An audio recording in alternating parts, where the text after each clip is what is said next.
I'd also like to acknowledge Christina DeRose, our director, and the entire CATE staff for their support of this program. We have 2 ASL interpreters during this call. They will be penned during the entire salon. Without further ado, I'm proud to introduce you to our moderator for this evening, Chris Campbell. Chris Campbell is a broadcast personality, nationally renowned tastemaker, and host of the multi-genre electric music program, The Progressive Underground. He is also a correspondent for NPR, curating global underground music for national segments.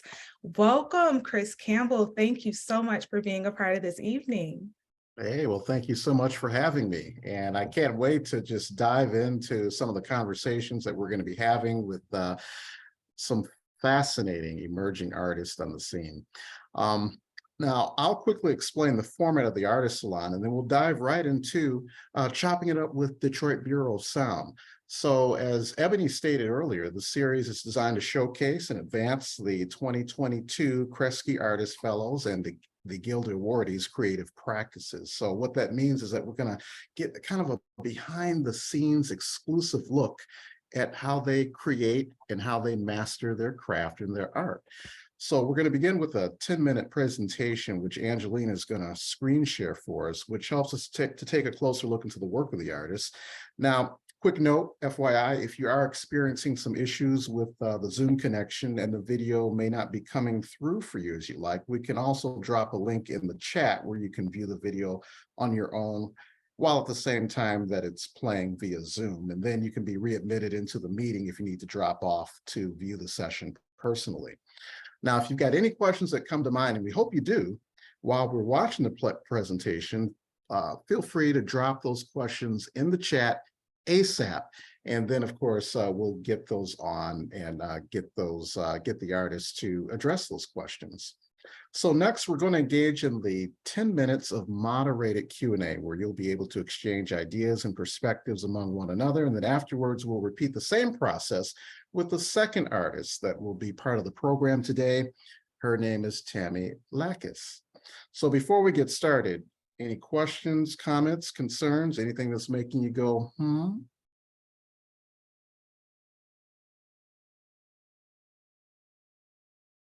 All right. Well, we're going to hand it off to the artist formerly known as Zach Brew. This is the Detroit Bureau of Sound. Thank you. Thank you so much. Always brings me a smile to hear your voice, Chris. I've been listening to you for a long time on the radio. Thanks for having me. I appreciate the opportunity to share some of the sounds that I've been working on. If anyone out there is familiar with the experimental composer John Cage, he was an American queer composer, had a huge influence on kind of the margins of music since the 1940s and 50s. I studied like classical music, and I kind of found out about him when I was being a percussionist in university. But you know, I grew up in Dearborn, and techno was kind of always really adjacent to my life.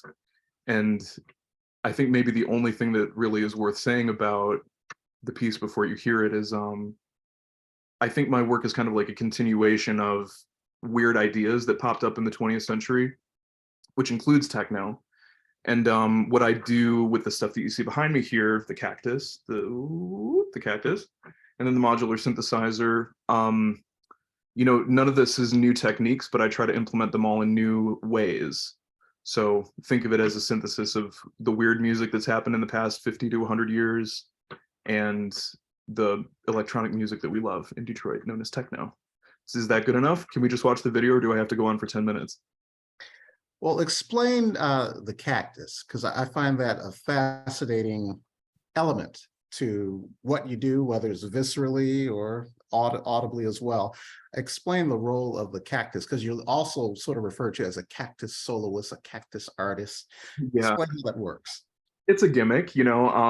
I think you need a good party trick when you show up to a party, and this is mine.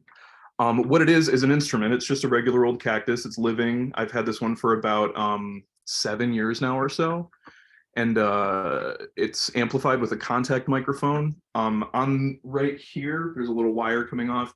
It's very hard and sometimes painful to get on there, so I'm hesitant to take it off and show you up close. It's just a little metal disc that has crystals in it which conduct electricity on their own. acts like a microphone. It is a microphone of the contact variety. And I take that signal and I run it through all this stuff, more wires. This is basically like a giant synthesizer that I've pieced together over time. And the way that I'm using the cactus, which is an idea that comes from John Cage, is using it as kind of like a sound source as well as a controller. So the contact mic goes basically into the synthesizer, and I'm always exploring ways to manipulate that electrical signal and turn it into some version of a pleasurable sound, at least is the goal, to make it sound good and fun. And I think for the piece that you're going to hear today, my goal is really to, well, I'm using a John Cage interview. There's a famous YouTube video of him getting interviewed on 6th Avenue in New York about silence. And I also took his voice, and similarly to what I'm doing with the cactus in this video, I'm running it through a vocoder patch, which is basically like a robot voice kind of synthesizer technique for people who aren't familiar. You've heard a vocoder sound before if you've ever played like Xenon, that old pinball game. One of my heroes, Suzanne Ciani, did the music for that, and she's kind of like one of the originators of this kind of music that I'm into. So yeah, I could go on forever. It's cool stuff. I think it's fun. Absolutely. So yeah, shall we watch the video? I don't want to blab on forever. Enjoy.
It's not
something that is in order to give us back to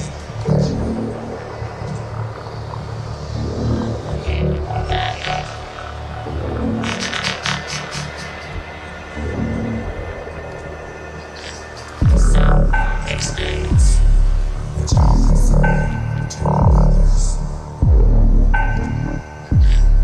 is the experience of silence. And this silence, almost everywhere in the world now, is traffic. If you listen to Beethoven or to Mozart, you see that they're always the same. But if you listen to traffic, you see it's always different.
Nice. Thanks for listening.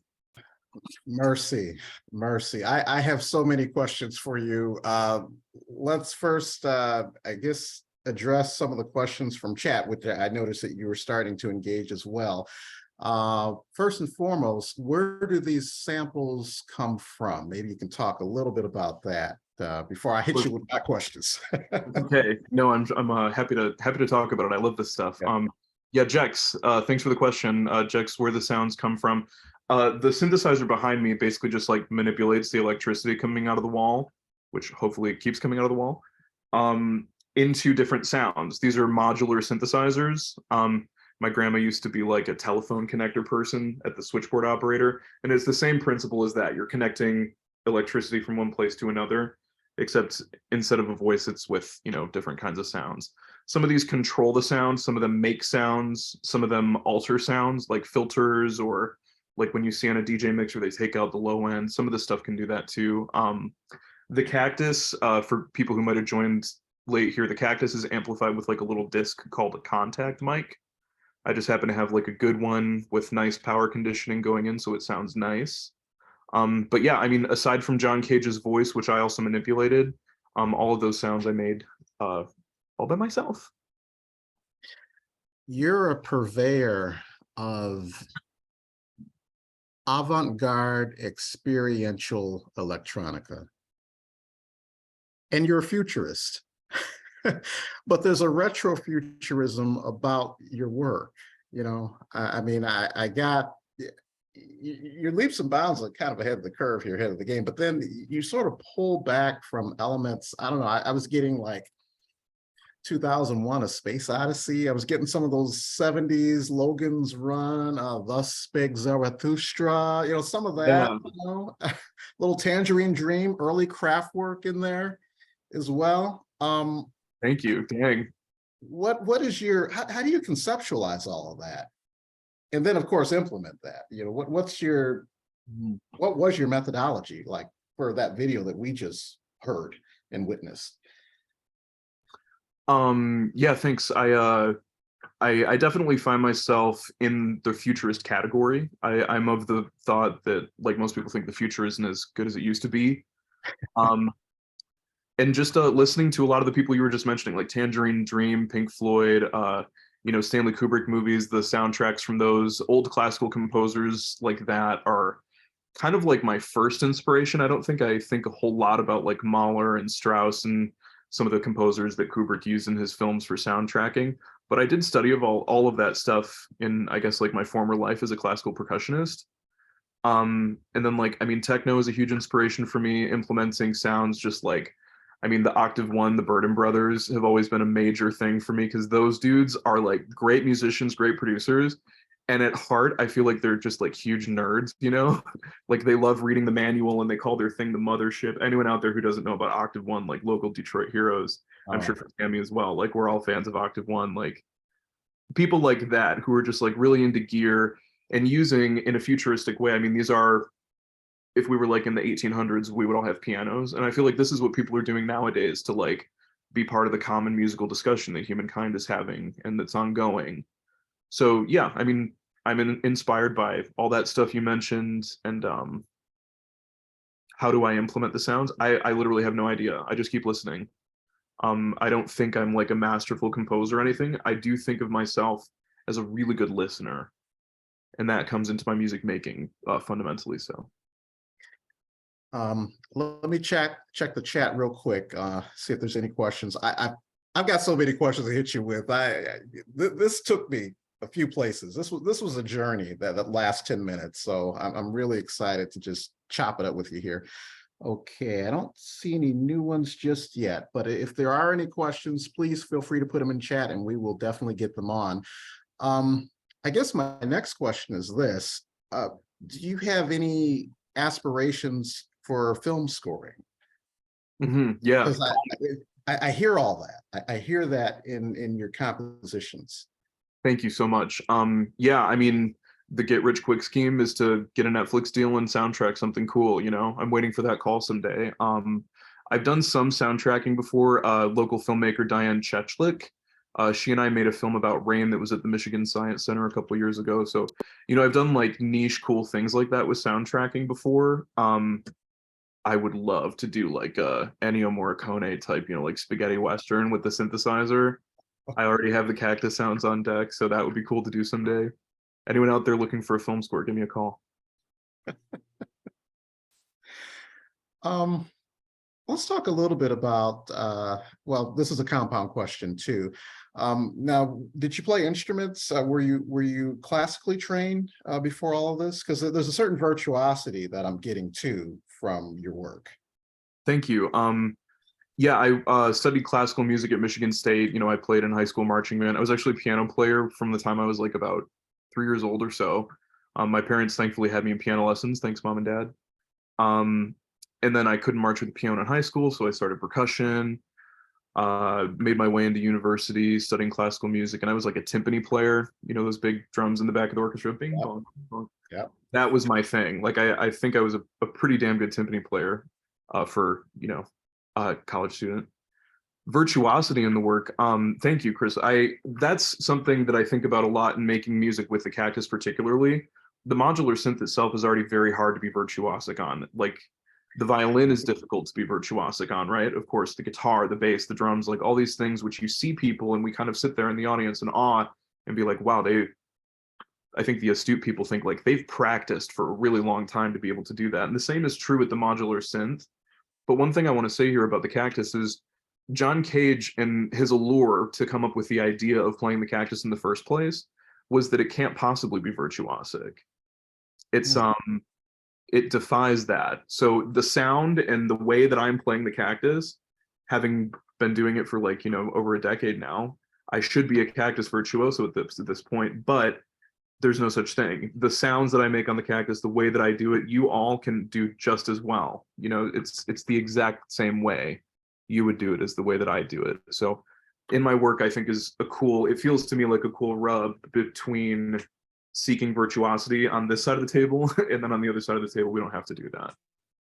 Yeah, it's almost like a kind of like a duality, a contrasting duality at that, you know. A balance, it feels like, yeah. Yeah. Let's talk a little bit about language, because in your work too, you know, sometimes music, and we've always talked about how music can be kind of a universal way of communicating. Um, you have so many different hues and elements in yours. Do you, when you're putting together your music, are you thinking of it as linguistically? Do you think that way, like as a form of language as you're sort of composing that? I don't know if I'm even asking that question right, but I know exactly what you mean, and I'm just trying to think of whether or not I actually do that categorically. I don't know. Like for this piece that we heard just now, there's an interview in it. And the more you dig into John Cage, the more you find that he's trying to get us away from listening for meaning, for like sounds to contain meaning was something that he didn't believe in. And of course, that's what language is. Like we're using sounds that contain meaning to communicate. And like you were just saying, music is also communication outside the bounds of language. So all of these things, I'm not sure if what I'm saying is true. I believe these things to be true. And as an example, in the last piece with the interview, it does contain meaning, the English part of it, but I'm trying to, with what we heard just now, I guess what I'm trying to do is like shroud your understanding of the words a little bit. I still want this to be meaningful, but not necessarily for the meaning that the words contain. I guess that's the English language failing to answer the question, and I can blame it on that, but that's as close as I think I can get to an answer. is it in more an abstract way where people can kind of sort of take their own interpretation of it and kind of form it and just run with that? Is that Exactly, yeah. what you're getting at? Okay. Yep. Awesome. Yeah, spot on. No meaning. Just listen and choose your own adventure. Awesome. The future of music, where do you see it going, especially with the type of music you do? Percussion has been the future of music since the dawn of humankind, and I don't think that is going to change. Of course, before percussion, there was speech, but you know, looking at virtually every culture from mankind's history, there was some sort of drums communicating. So, what does the future of music look like? We'll find out together, all of us here. But I really think the future of music is always led by percussion and what percussion thinking or what percussion thought is. And that can include drums. Something I talk often about, and I'll use the platform here to to blab at you about for a little bit, if you'll indulge me, is that over the course of human history, we've been trained in our brains over many generations to fear low sounds. And hopefully people in Detroit are familiar with techno music, at least have been to a party one time, and you know that feeling of the boom of the kick drum on a dance floor. Like you can get it in the headphones, but it's so nice to be in a room and like have that sound wave go through your body like it's a liquid. And that's something that registers in the brain. And then the alternation between a low sound, which kind of signals danger and listen to me, and this requires your attention, low sounds. The alternation between low sounds and high sounds is what I think Detroit recently has contributed to the future of music. It was an inevitability for this kind of music to happen. We're just lucky to say that Detroit did it first. But techno music, the idea of a low boom and a high signaling kind of like safety and alternation is something that permeates human culture, to my understanding, throughout history. So we're already in the future, I guess is the answer. Absolutely. Okay, our time is starting to get the best of us, but I want to hit a couple questions that came up in chat. And this one is from Daniel. What's your favorite modular synth in your setup? Daniel, are you a nerd like me? Here, I'll show you. It's like, what's your favorite kid, right? This one is the vocoder. So this is made by an Italian company. I didn't make any of these. I had help with making some of them, and a lot of them I just like bought. But this is an Italian company called Frap Tools, and I'm playing the John Cage interview off the Octatrack. It goes in here and goes through here. What I'm having the most fun with these days is like messing around with voice sounds with that one. So next time you're looking for a filter bank, check that one out. It's dope. Cool, cool. Another question from chat. Do you consider your practice improvisational or perhaps reactionary? Yes, I do. Both of those things. I also consider it not those things. Is that a huge cop-out? Sorry. Perhaps. Sorry. Yeah, I mean, yes. I think more than not, I do consider those things. All right. Well, 30 more seconds. Were there any more questions from chat?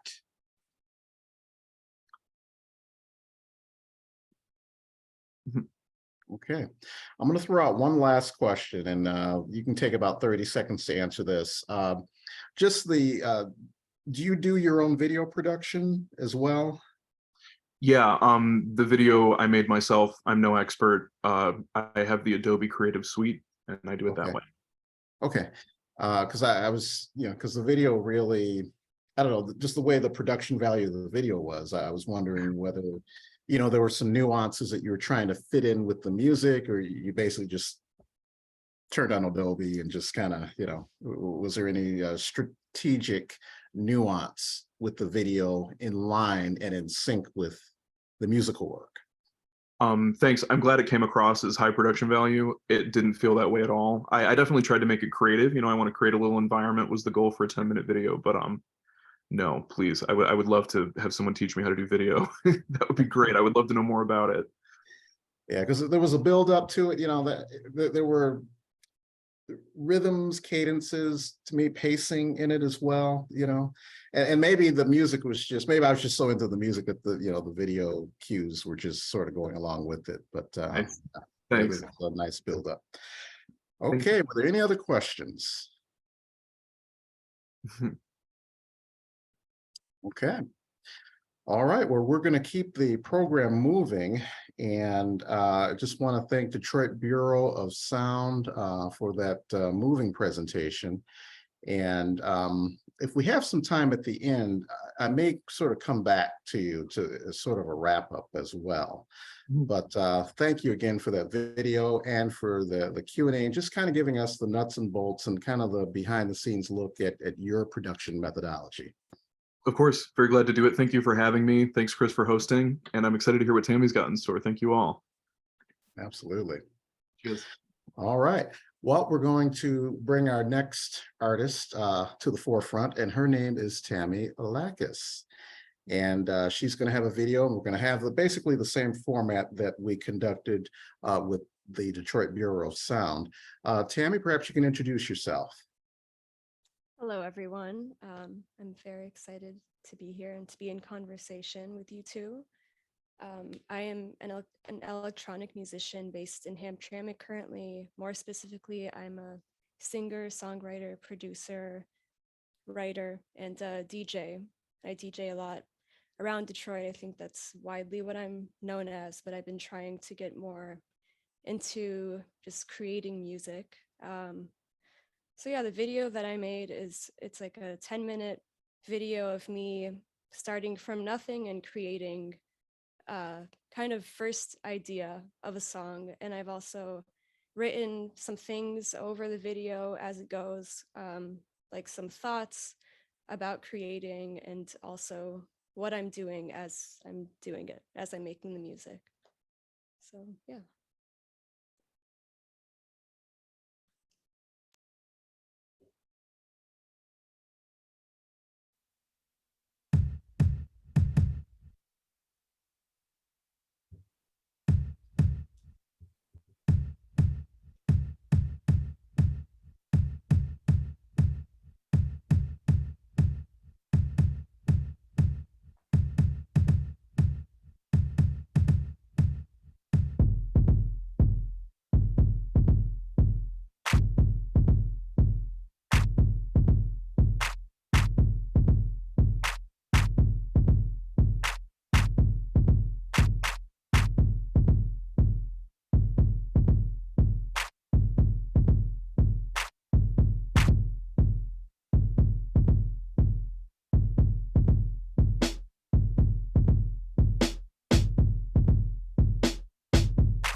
Well, now. Thank you so much for that. Let me check the chat for questions real quick because you know I got my questions.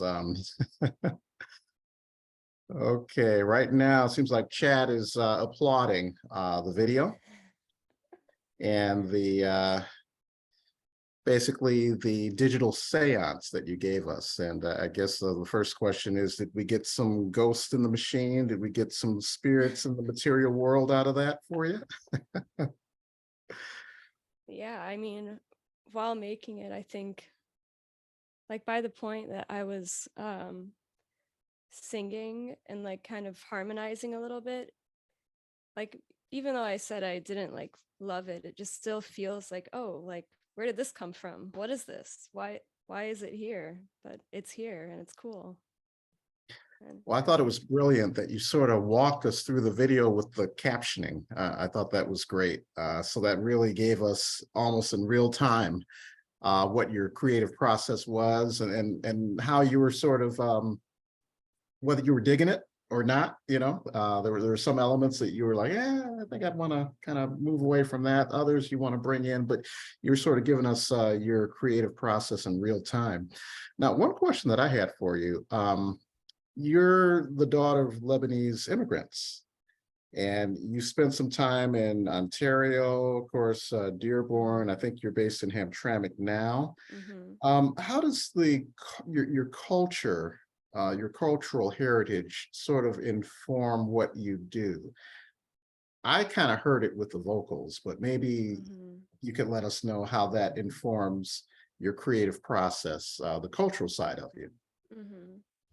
So there's not really any way that I can like pinpoint how it really affects things, but I think growing up and hearing Arabic music and being in a culture that like loves to dance and party and sing together, I think that has definitely had a massive impact. And also, I think anyone with like a hyphenated identity, I just feel like we're used to like having an eclectic existence. So like it just kind of goes hand in hand with making eclectic music and just kind of letting things come in and out that might not seem like they belong together, if that makes sense. Yes. Now we've got a question from chat. Who are some of your top influences musically? Hmm. I have influences like all over the place. I think the most obvious one it would be Bjork. I've listened Yeah. to her like a lot over the years. I love her music. I love how like weird and wild she is, and also how she can get in touch with so many different vibes and emotions and make music that's very tangible and easy for like everyone to groove to, and music that's like what is this? So I really admire that. um Also, like I love Detroit house and techno. That has been like a massive inspiration for the music that I make right now. Also, yeah, the Arabic music that I grew up hearing, like Fairuz is an incredible singer. I think hearing Yasmin Hamdan, who is a more contemporary Lebanese singer, that was kind of like a life-changing thing for me. She was in a band called Soap Kills, which was an electronic group in the Middle East, and they made a huge impact as well. And hearing that was important to me because it was a way to kind of like bridge my different worlds together. Yeah. One thing that I noticed about you a while back, you're all hardware. You're about Mhm.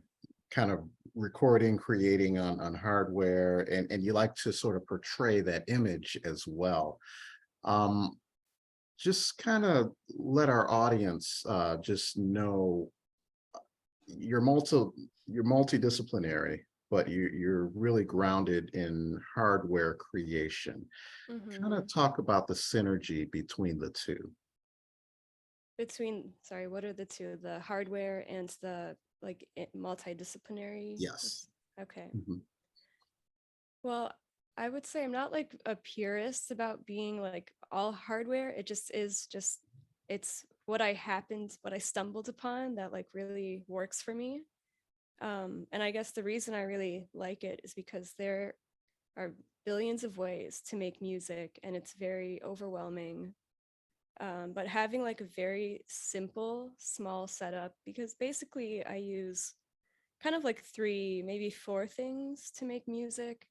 And having just such a limited amount of things that I'm using in a way makes it so much easier to just create. And even though you're more limited, it makes the possibilities even larger because you've like brought it down on like to a scale that you can comprehend and work with in the moment. How does that?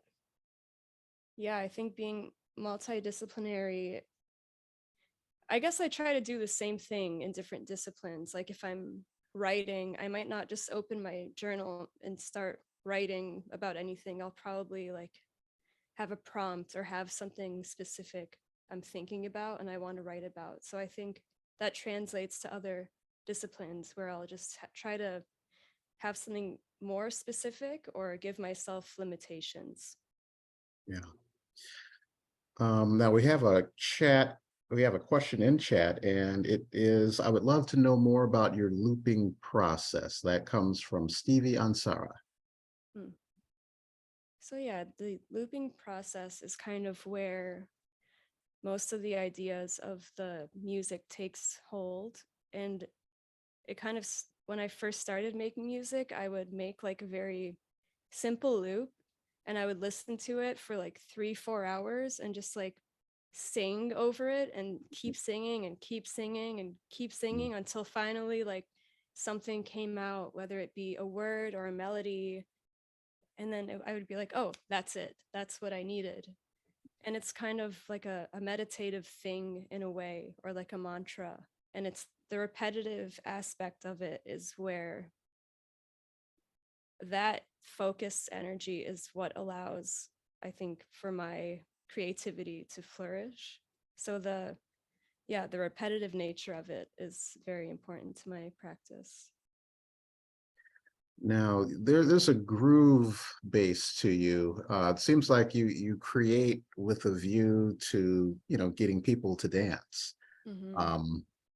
Describe that a little bit, because songs that I've heard from you, like Okay Notice, that was one that really got a lot of traction. It seems like you've got the dance floor in mind when you're creating music. Is that the kind of the prime mover when you're starting to create? It depends. I think historically I have done that, definitely, but now I'm starting to gravitate towards a little bit of like looser standards. I definitely like making dance music still, but I'm okay now with making a little bit more abstract music that, like, I guess making music without thinking about where it's going to live, just allowing myself to land somewhere, wherever it be, whatever impact it has. Awesome. Now we've got another question from chat, and this is from Abbas. Could you tell us more about the beat that you made and lived in for a year that you mentioned in the video? So yes, that was my song Notice. Yeah, I made the beat on like with my setup, and I liked it at first, but it felt like it was missing something. So I just kept playing it like every day and singing over it. And then, yeah, like a year later, I was like, I think this needs like a whole like second section. And then I came up with this little like melody that brings us into the kind of second half of the song. And that's also when like I just randomly started singing about noticing things. So yeah, I thought it was, I don't know, I sometimes think it's bad to spend so long on music, and in a way it probably is, but I also think it's cool to just let something marinate and slow cook like that and see what ends up popping up after a long time. Okay, very well. I heard a little Cibo Matto. Oh yeah, I love them. Are they an influence? Are they an influence of Definitely yours? an influence. Really? Okay. Yeah. Okay. Yes. Yeah. Yes. Yeah. Um, when you're writing a song, because just in that video, it seems like you started out with a kind of a break beat. You start off percussively. Mhm. Does the melody ever come to you first, or is it always percussion that sort of hits you first when creating?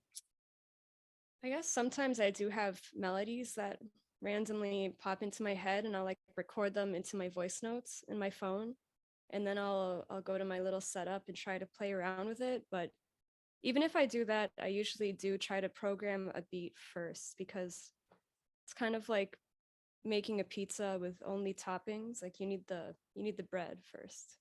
So it's kind of, for me it's like the bread. I gotta roll out the dough, and then I have the dough, and then I can put the toppings on it. Yeah. So Now, oh, go ahead. I'm no, sorry. I was just gonna say it's even if I end up like changing the percussion, like I just need it to be there for some reason in order to navigate the melodies. Okay. The bread and the kneading metaphors. Cool, cool points there. Yeah. Thanks. Now, you've played Movement Festival. You've been sort of making the rounds. Kind of describe what that was like for you.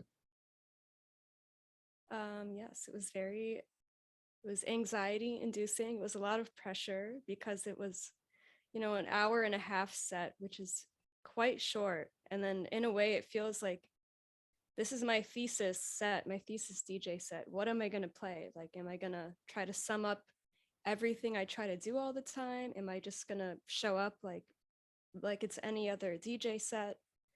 So I kind of did the first thing where I tried to come with like all of my favorite music that I've played over the years. And I think the set I played was very chaotic because I did that, but it was very fun. I was like anxious up until the point that I got there, and then I started playing, and it was incredibly fun. And you just see a bunch of people in the crowd, your peers and like fellow musicians and friends and family, and it was like a great energy. And just the whole weekend, it's a very great energy to share space with people, musically and not. Yeah, nice. Um, Now, let's talk a little bit about your peers, because sometimes our peers are our group that we can bounce creative ideas off of. Sometimes they kind of take our music to the next level because that's who we Mm-hmm. share our music with first. Who are some of your peers, and how do they inform what you do in a musical way? Mm-hmm. Honestly, my biggest peer is my partner, Zach. He's also known as Shigeto, and he runs a label called Portage Garage Sounds with Mhm. his brother Ben Sagna and with his friend Vinny Massimino. And they put out my record in like 3 years ago, 2 years ago. I don't know. But yeah, he is definitely my closest like musical peer. We both bounce ideas off of each other and share music and occasionally make music together. I'm a little anxious when jamming, so I'm like a very solo music maker. But I'm trying to jam more with people.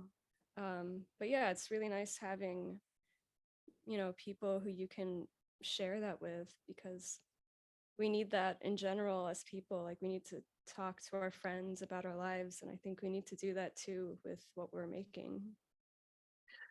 And just with Shigeto's stature in the music industry in electronic music, I mean, he's an icon. That Hmm. does that when you're interacting with him or creating with him, do you have a sense for his history in music, or he's just your Hmm. peer? And how, Yeah, how does no, that how does that yeah, work?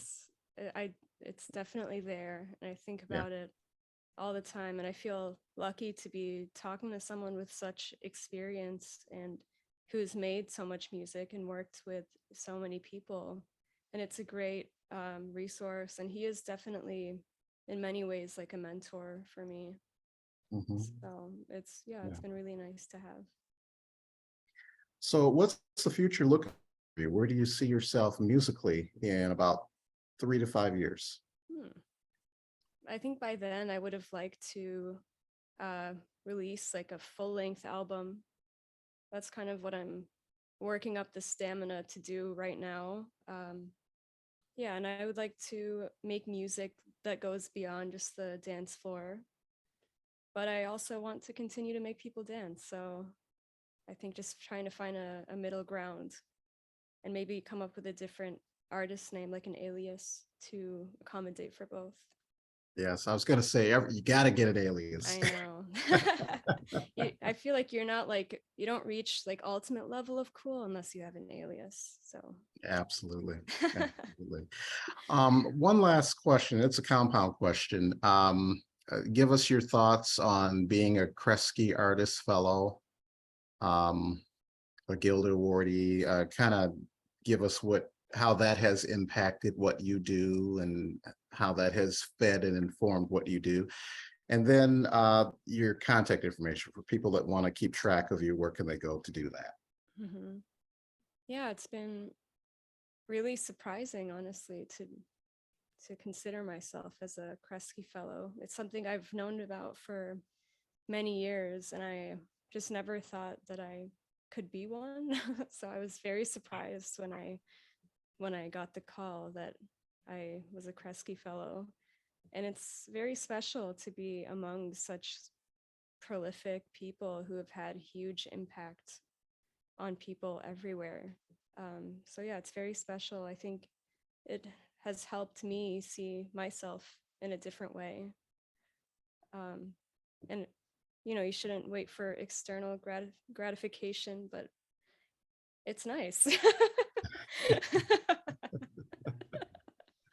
Absolutely. Yeah. Absolutely. Oh, and then people can follow my gigs and what I'm doing, I guess mostly on Instagram. And if you just look up my name, Tammy Lakkis, I'll pop up. Mhm. And then my music you can see on Bandcamp. And if you look up my name, also, I'm the only person with the name, so it should pop up. Okay, that helps to be the only person with your name and moniker. Absolutely. I want to bring Zach back, Detroit Bureau of Sound, because I wanted to also ask him some of the last couple questions that I asked you as well. So Zach, where do you see yourself in about 3 to 5 years? And then kind of give us your thoughts on being a fellow, a Kresge Artist Fellow and a Gilda awardee. Yeah, thanks again to the whole Kresge team. Yeah, it's truly an honor. The award came last year at a perfect time for me because I was I was really fortunate to have a residency in Berlin for 2 months, and that's where all that money went. So thank you all very much. The community, the support, all the resources have been tremendously helpful. I would highly recommend that everyone out there apply continuously. I know that a lot of people, including myself, had to apply a few times. So start applying would be my suggestion. Because like Tammy said, I mean, we're not in search of external gratification, but it is nice. I have to agree. Thank you very much all around. You asked in 3 to 5 years. I'd like to get out of town more. I want to, do some other shows like we've done in Detroit at art galleries and big museums elsewhere. Yeah, I mean, finding a way to take all this junk on a plane is kind of the primary motive for me for the next 3 to 5 years. And obviously, same as usually, you can find me on social media, Detroit Bureau of Sound. I have nothing to plug. I guess I'm playing at No Way Back, this really cool party during Memorial Day weekend. People who are hip to it, it's a huge honor. And some of the music that I was putting in the video today is actually the beginning of the set that I'm putting together for that. So if you're looking for something fun to do after the sun goes down during Memorial Day weekend, Tangent Gallery, it'll be fun. No Way Back is the name of the party. Come party with us. Nice. Let's see, we've got a couple minutes here because I'm trying to look and see if we've got any questions in the chat. Nothing additional yet. One question I want to ask the both of you. What's one thing that people don't know about you or your art that they would be surprised to find out?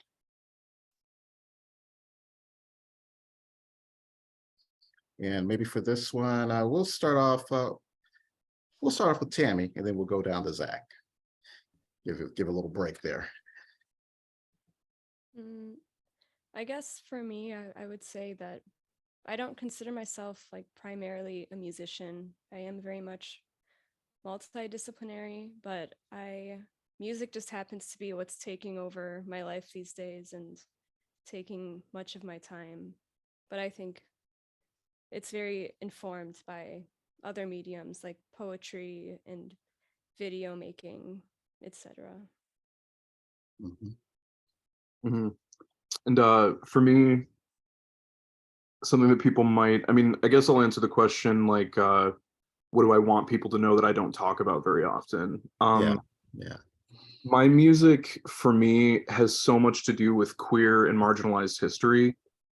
John Cage, Wendy Carlos, lots of people like this, Pauline Oliveros, are people who were in academia kind of like being super poorly treated and still found a way to make incredible history making music. So yeah, I mean I try to keep that boat going. I don't feel the same degree of oppression as a lot of people back then did. It still exists today, and I think it's important for people from marginalized communities of all kinds to make music and for it to be supported. So even if my music is not like overwhelmingly supported, I hope it's someday that it is. I hope it becomes more so. But I hope primarily the effect that my music can have is bringing attention to these issues of listening and listening to more than just what's given to you by common culture. Mhm. Nice, nice. Was there anything that we missed asking the both of you that you would like our audience at large to know about? And anyone else who may be viewing this program sometime in the future? And I we'll would start off with say, Zach on this one. yes. What else should people know? Yeah, yeah. What else would you like people to know about your craft? Hire me. I want to play more. People should hire both me and Tammy to play parties as often as possible would be my advice. Yeah. I agree. Yeah, I would say, I don't know, I spent a lot of time like thinking about making music, but not making music, like many, many years. So I would say if you're feeling that way, like anyone can make music. You can make music. Don't be afraid. You got this. Mhm. Okay. All right, let's check out chat real quick to see if we have any additional questions here. We've got some shy people in chat today. Well, we're just answering everything very well, aren't we? Yes, I think you must be just knocking it out the park today. Mhm. Let's talk a little bit about Detroit, because I'm out here in Cali, and it seems like no matter where I go, when people learn that you're from Detroit, there's just a reverence for music, whether it's Motown, whether it's electronica, whether it's hip hop, whether it's pop, rock, whatever.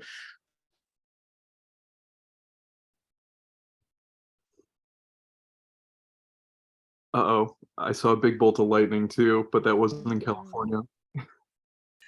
Thank you everyone for your patience. As we know, there is a snowstorm here, so we'll give Chris a couple more minutes to come back online. Thank you for your patience.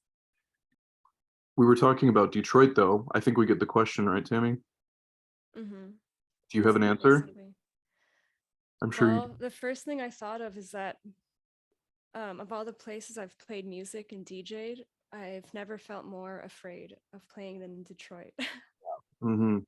Yeah. The stakes are high here for sure. You Stakes are feel it. very high. People have high standards. They know what's up here. Opinions for sure are in the crowd every time we play here. I love that though, Yeah. don't you? No, it's great.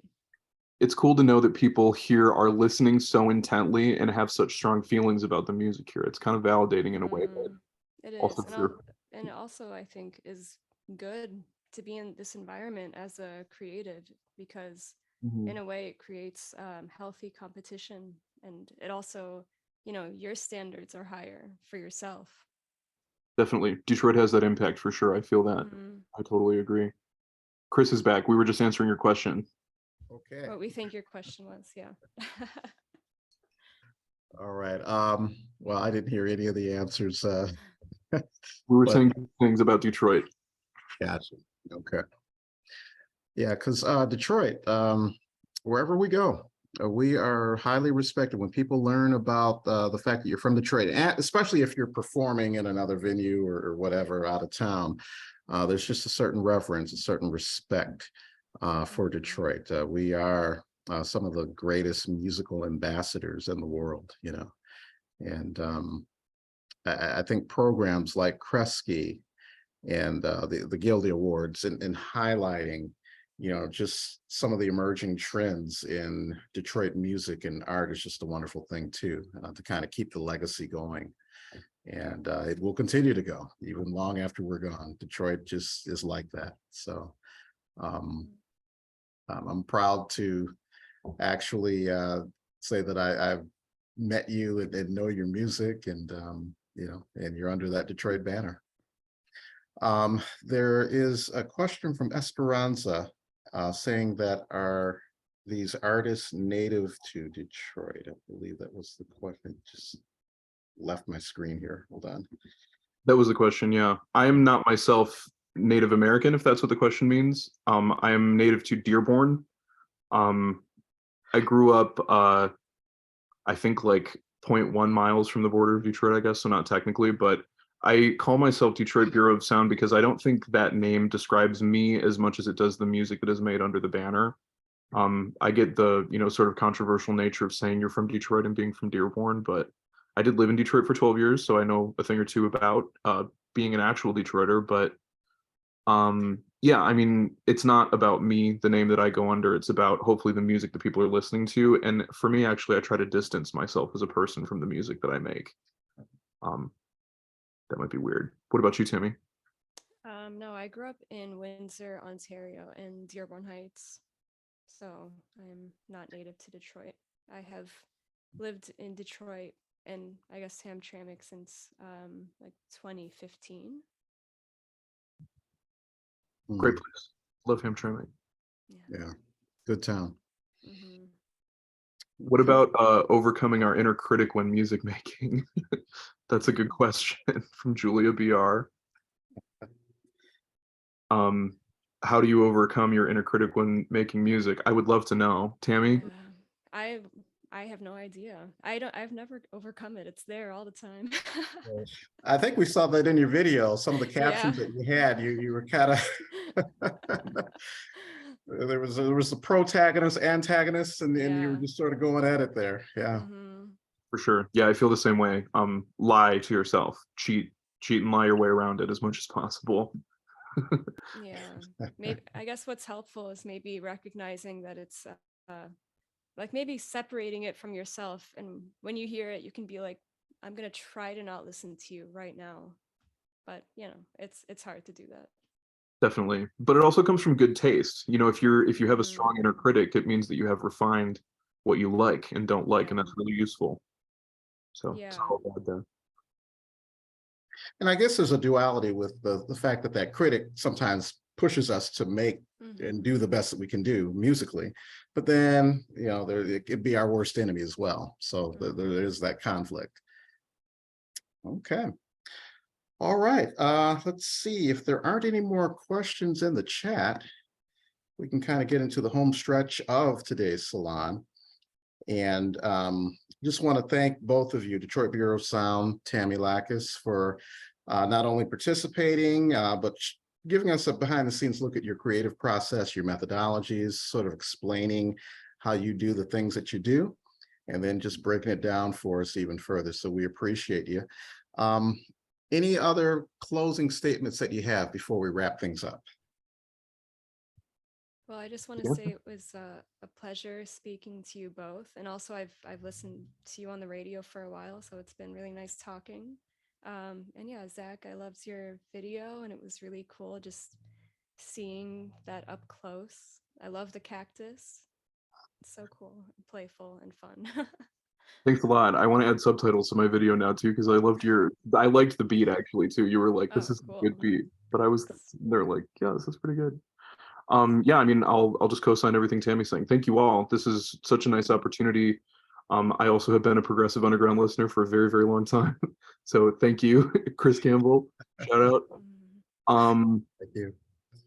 Yeah, I mean, this is a really great opportunity. People need to listen to weirder music in their lives. It's my message to the world. So go out and find something new today for me, to Mhm. all of you out there.